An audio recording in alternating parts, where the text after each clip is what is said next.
to explain culture and Coolture. If this doesn't do it, I don't know what is. My part of my job is over right now. I'm going to turn it over to Greg because this is the definition of Coolture. You guys have seen the yearbooks and the Facebooks and the all that stuff. That's what it is, right? It's just being a little bit different than the next guy. I mean, maybe a lot different than the next guy, but it's not an explanation. It's not a definition. I mean, yes, you can go to the dictionary and find a definition of culture, but it's not that. It's a choice we're making, right? As we go through these offices, it's a choice we're making to have a little bit of fun. I told Kuba 3 years ago, I came to the organization, I said, Kuba, and it's been my motto ever since, if it's not fun, I'm not doing it. I've been doing this for 25 years, 22 when I met him, and I was about done. I was bored. I had hair when I started the business. I don't anymore, obviously. I lost a lot of that, so I said, dude, if I can have some fun, we're going to go ahead and make this. That's the give it a original good suit, run. too, right? This is the original suit, yeah. This is what I negotiated for my onboarding with him. Gotcha. But honestly, you're welcome, exactly.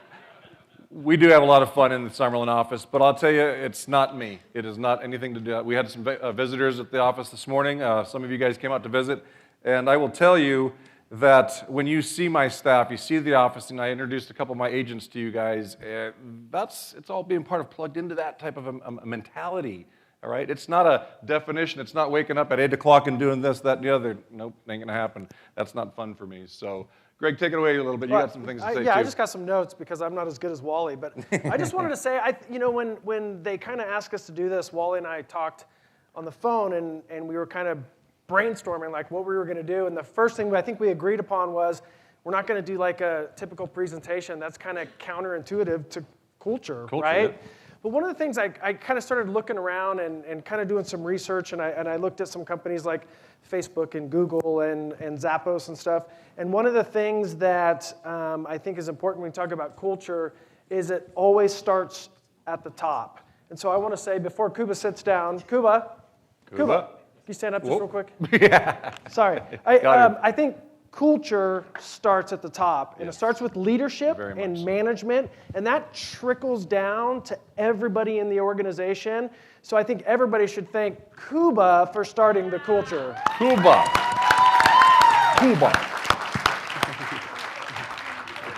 I got a quote, and I thought it was pretty good, and I don't think I'm going to read the quote, and what happened? Oh my gosh! What the heck? Who's that guy? Dude, listen, it's not long. Just let's do this, all right? Okay. Next year he'll look just like me. All right. So I got this quote, and I want to see if you guys can. I hope the person's here. This is a quote from somebody in this room, or should be in the room. I don't know. And we were talking, and he said this, and I wrote it down in my notes. He doesn't even know I wrote it down, and he said, just in casual conversation, never discount culture for the intangibles it brings. And I think that's one of the newest executives here. Is Simon in the house? Simon Chen? No? Simon? Well, that was from your new COO, Simon. He said that when we were in a meeting, and I jotted it down. And then when they asked me to do this, I thought, gosh, here's someone that just stepped into the organization, and he already recognizes the extreme value of having culture. And I just want to share a little. I got a ton of notes, but I'm not going to go through them all. But I want to share this story. I thought it was pretty fascinating. When Mark Zuckerberg, Facebook, when he was launching his company, culture was very, very important to him. And so he went to Apple and Microsoft and some of these other kind of Silicon Valley companies that are known for their culture, and he just started asking questions like, what is culture? And it's a hard thing to define. You know if you have it, and you know if you don't, but what is it when you're in it? And he came up with this kind of list, and he established this is who we are as Facebook, and these are who these people are that we're going to bring in, and they have to represent this or they won't be with us. And so he set forth these kind of core values, and that's how he runs his entire organization, and it started with culture. And I'll just go through quickly. And he says, if you're a Facebooker, you have these qualities or you will not be here. That's a very high IQ, strong sense of purpose and belonging, relentless focus on success, aggressive, competitive, disruptive, new ideas, integrity, surrounding themselves with good people, and cares about building real value in real people. So he really established that early, and I thought it was pretty powerful that he based his entire organization off those core principles. And interestingly enough, Zappos, when we're talking about these companies, they, let me see if I can remember the quote, hire for culture, train for skill. They realized that it's easier to train someone in a specific skill than try to train someone to integrate in their culture. They realized that someone that already had culture, understood culture, or at least believed in it, was able to integrate themselves so much faster into their systems than someone that didn't fit. The quote was, he wasted $100 million on bad hires, and now they base all their hires on culture. I thought that was pretty fascinating from Zappos, a company that actually trains other companies on culture. I want to jump on the Kuba bandwagon for a second because he's given me 2 quotes too, Greg. He gave me, get comfortable being uncomfortable. All right, and I've used that in thinking of things to do in the office. And then the other one was risky, but not reckless. And he sent me a selfie one day when he said risky but not reckless. He was getting pulled over by the cops. All right, and he took a picture of him in his mirror. And so my son and I were in Texas watching the Cowboys game. Yeah, exactly. January 3rd, got beat by Redskins. Anyway, but I got pulled over that day, and I said the same thing. All right, so it's funny that when you jump on these thought processes of just having a good time, you know, at the end of the day, did you just enjoy that experience all through the whole day, or just a portion of it? This isn't a learned art. I will tell you that there's a story. Last Friday, I was at the top 25 ladies of real estate, and Catherine and Damon and I and Jeff, the other broker in the 4 offices, and Jim. No, the Jim wasn't, but we were all there at that event. And my first broker that I was with for 17 years, right, he was there at a table. Well, there was 4 of his agents that were there, the female agents. They all worked for me, and they're all waving at me, and they're all like this. And I'm like, fine, I'm just going to go over there. So the owner now, he's up there, and so I was literally sneaking here. This is my mentality right now, because I could care less at this point. You know, I'm like, all right, fire me, whatever. What are you going to do, right? So I went over behind him, and I'm not kidding you guys.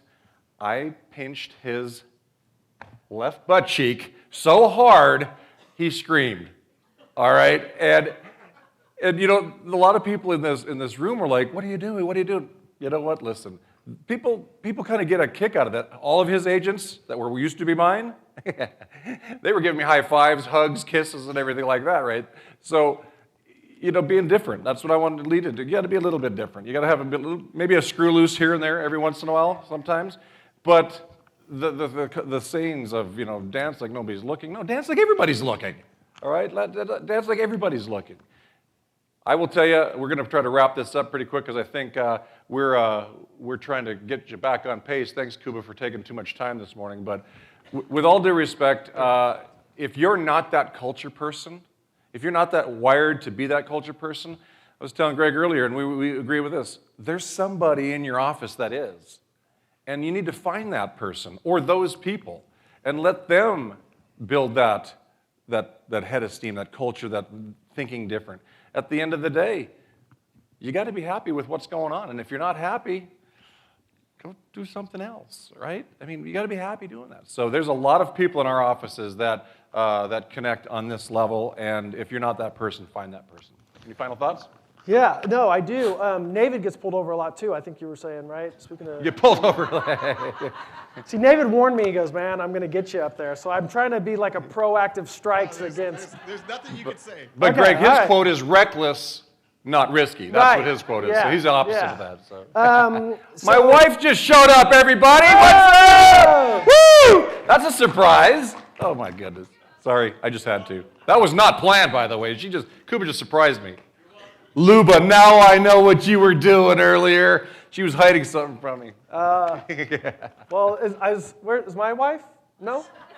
Great. All right. I guess you see who's got top billing here. So, Wally put together like a whole 3 or 4 page list of things that like he does in his office and activities and things that kind of, if you take them all individually, they might not make a lot of sense, but when you put them all together, I think that's when you start seeing what culture is. And then I did the same thing, and someone said that they were going to be made available to download or online somewhere. So ask around. You can pull for those managers and brokers that want that information. We're not going to just kind of sit up here and go through a list of things that we do, but we put together a lot of great information. But I think to what Wally was saying, it's the management, it's the entire team. And I want to share something that one of my team members wrote when I asked her to kind of describe our culture here. And it's Caitlin right there. You can say hi, Caitlin. Caitlin. Give Caitlin. Okay. She said, "What makes us wow? Wonderful, one of a kind, and wacky." So I'm just going to read it. So at 9:30 every morning, our awesomeness ambassadors, which she calls staff, rally together to discuss our day, have a wrap-off, do some quick yoga, and put our minds together to inspire, innovate, and imagine. We inspire each other to think outside the circle, to innovate new ideas to help our company thrive, and to imagine the kind of culture we want to create to empower our rockstar agents. We reject the ordinary and embrace the remarkable. We celebrate and encourage the purple cow. If anybody's read that book, it's my favorite one. Within each of us, our quirks, our differences, the qualities that makes us unique, and we believe in the power of one. So I think it's celebrating diversity. It's celebrating all of those things put together, and it's a little bit of not going with the status quo, but I think not doing it or doing it with a purpose, I guess I should say, because you could be goofy and have horrible culture. You could be an a-hole and have horrible culture. But I think it's this combination, and I think it does a lot of things too. Zappos says it increases their retention, it increases their recruiting, and here was the interesting thing. Does anybody in here in charge of their company's P&L, profit margins, anything like that? Well, good. Dan is. So Dan's raising his hand. So Dan, they did a study to, I think it's Fortune Magazine or Inc. 500. I might mess this up, but you'll get the gist of it. Every year they do the top 100 companies to work for. You guys have probably seen those, and some of the familiar faces are on there. But over the last 15 years, those top 100 companies outperformed the S&P index 2-to-1. So not only do they have great culture, those companies tend to have great profits because those team members feel empowered, they feel part of the process, and they want to be part of the process. So it's not just having fun at work, it's retention, it's recruiting, it's, at the end of the day, it's profit as well. So I just got buzzed, it's the hook. We gotta go. Hey, we gotta go. All right, so listen, here it is. If it ain't fun, I'm not doing it. All right, guys, thank you guys. Greg, thanks, awesome Wally. to be up here with you. David, take it away, buddy. Thank you.